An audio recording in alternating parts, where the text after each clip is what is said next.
Hey, in today's message, I want to talk to all the men out there and ask you, does she value motherhood? Let's talk about it.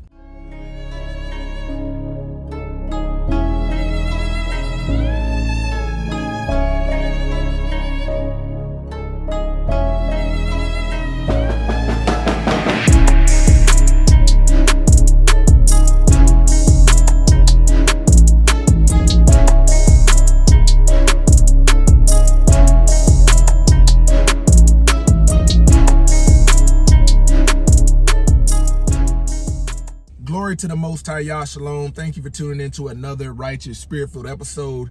Today, I'm back at it in them trenches, handling that kingdom business. Man, you know, it's no coincidence, or it shouldn't be a shocker, that when a man does something that's not to the standard of a woman, they have no problem dragging them through the mud, putting a label on all men. There's no problem like that. But today I'm going to talk about a particular group of women, not all women, because we do have some good mothers out there. But there's a particular group of women that men never discern because they're detached away from Abba Yah. But this group of women, you need to be cautious of putting your seed in as a man, you know, and you will think, surely she'll make a good mother. You know, she's beautiful. She's got a nice body, you know, fine as all get out, smart, educated. And then you start, instead of thinking, okay, and discerning, let me see what line of women she comes from. Let me see if they value motherhood. But you start making excuses for the future, saying, surely she'll make a good mother. And then you find out, you know, she's the furthest thing from it. And, you know, when it comes to raising children, it's a learning thing. You learn a lot from that first child. The second child comes along. You've already been through that once, and so forth and so forth. You know, I saw a video on the Crimson Cures channel, and she was reacting to, she had a video playing where this black single mother, you know, pretty much was on a video phone conversation telling her child's father how she doesn't want to be a mother. She was pretty much saying, I want to be able to get up at 2 a.m. and go and come without having to worry about this baby. You know, I want to be able to travel, you know, all of this stuff. And then to end it all, the man asked, you know, hey, where's my baby at? And she proceeded to say, well, the baby is with your mother. She kept saying how, you know, he was a deadbeat because he wasn't there, how she wanted him to be there. But his thing was, hey, you know, I'm working to provide. And she pretty much says, hey, I'm going to take this baby to the fire station if you don't come get him so I can be in Miami or something like that. And I said, man, this is the kind of stuff that young women don't really understand, the duties and responsibilities that come with motherhood. And you have to take pride in that. You have to take, you know, you have to place a high value on that, because if you're doing it for superficial reasons, you know, wanting a baby shower, wanting people to shower you with gifts, you know, like Keke Palmer said, have a baby so your skin could be good. Like, if you're doing it for superficial reasons, you're going to suck as a mother. And I would caution men to, you know, proceed with caution and choose wisely who they plant a seed in. Because if you plant a seed in a woman and she becomes a mother, you gave her a badge that she wasn't ready to earn, or you gave her something honorable that she didn't know what to do with. And that's something you got to deal with as men. You know, that doesn't get any easier. Only thing you can ask for is for her to be born again and to learn what righteousness is, what motherhood looks like, you know, what motherhood looks like in the eyes of Abba Yah. But she said, if you don't come get this baby, I'm going to leave it at the fire station so I can be in Miami. And then she was like, I don't want to have to put you on child support. And it was just spiteful. But oftentimes men don't understand the main reason you get put on child support is not because you're not a good provider. It's bitterness and spitefulness. And videos like that, videos that the Crimson Cure responds to, show this. And you got to be thankful for the sisters out here that are standing up to the ridicule of women for exposing the nonsense of women. I would tell, men out here the same thing. I would tell women out here the same thing. You want to be cautious who you let put seed in you.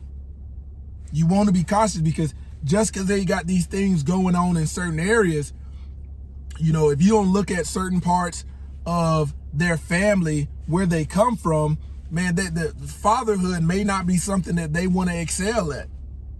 And I get it. Sometimes you're doing stuff in ignorance, you know better, and you got to deal with the consequences, and a baby comes forth. But either something in you at that moment is going to say, you know what? I'm going to take pride in motherhood. I'm going to be the best mother I can, and I'm not going to make any excuses. But there's just so much nowadays that men got to look out for, because you have women dealing with the ways of the world and placing a higher priority over, doing their makeup, doing their hair, doing all of this stuff while neglecting motherhood. And we're seeing some of the most heinous, lewd and crazy stuff going on with women, with mothers and their babies these days. Women cutting up their babies and stuff like that. You once didn't hear about nothing like that, but these women are going crazy. Men out of pleasure is planting seed in them, and it's causing so much chaos and dysfunction. You got to think about, man, if you plant a seed in a woman who, men out here, you got to start thinking, man, if you plant a seed in a woman who doesn't value being a mother, what kind of nutrients is she going to give to the life of that child? What kind of adult, what kind of man or woman will that child grow up to be? Because you're only half of the picture. And especially in this Western culture where these women will up and leave you for nothing, you might not even have the chance to really influence that child, half of the way if you don't fight for it. But you gotta, women like Keke Palmer, and I still give it, this is gonna be a growing pain for people like her, but she's still learning. And as you have been through experience after experience, you can't say you haven't learned. You don't know any better. It comes down to, do you value being a mother? Do you rather be in the limelight? Do you rather be in front of the camera? Do you rather be on the job? Or do you prioritize being a mother at a higher priority? And you got some of the God-fearing women, the YAH-fearing women, they prioritize being a mother first. And I'm like, man, that's, you got some of the God-fearing women, they prioritize being a wife and then being a mother. Them two things come first. And you ain't gonna have no problem out of no woman like that. You generally gonna find you're meek, you're modest, you're submissive, you're cooperative women in that category. But you take a woman who prioritizes work, a career over being a mother, she gonna suck at being a mother. I'm telling you, you can line her up with a YAH-fearing woman and they don't even come nowhere close. Night and day different. If the thing comes down to, hey, I gotta do this for work versus I need to go do this with the baby, they gonna choose work because they really don't want to be involved with motherhood duties. And then the little duties that they do, they're doing it with grieved faces. They're doing it with anguish, like they really don't want to do it. Grievous. They really don't want to do it. And a lot of times, these be your women that be claiming that they got anxiety and stress and depression from motherhood, but it stems from they don't value motherhood. They don't value it. Don't value it at all because they rather be doing something else. But these type women are not going to come out and tell you that. You got to discern it. You got to be able to read that. Man, let me see something. You know, when you listen to a woman's mother, did she value motherhood or did she value the world? I want you to think about this. You know, scripture says if you're a friend to this world, you're an enemy to YAH.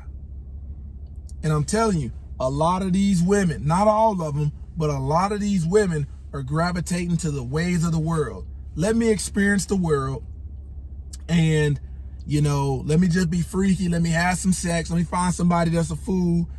And they thinking, okay, this baby is not going to be no work, but it is. When you look at them scriptures and look at the role and responsibilities of a mother, man, that's some work. But you can't fake a good work ethic. And a YAH-fearing woman is the only woman that's going to be able to take care of a child, you know, and be a mother in a manner pleasing to YAH. In a manner pleasing to YAH. So take your time, discern, don't move fast, quit thinking with pleasure, quit thinking with, you know, the head in your pants, and truly discern, does this woman value being a mother? And if she's not your wife, don't put no seed in her. I'm not telling you to run down there, go get no contract, go get no ring and all that stuff, because ain't none of that stuff nowhere in the Bible. But you have to ask yourself, man, am I really willing to deal with the responsibilities of being her covering before you think about sex or anything? Because oftentimes, you know, you done had sex, baby comes, and you like, well, I really don't want to be in a relationship. Wait a minute, you did everything that says you want to be in a relationship. So you got to start thinking about this. Slow down, because it's going to be painful in your life if you just, you know, throw a rock and then hit a woman that says yes to you, that will lay down with you. You plant a seed in her, and now you talking about she's a horrible mother. Look at where you found her. What was she doing? What was she occupying her time with? What kind of women was she cut from? Where did she learn, you know, how to have some skin in this game when it comes to motherhood? Her mama still might be running fast like she trying to be, but you had the expectation that she probably will make a good mother. Closer to God Ministries, kicking it gun barrel straight. Wow.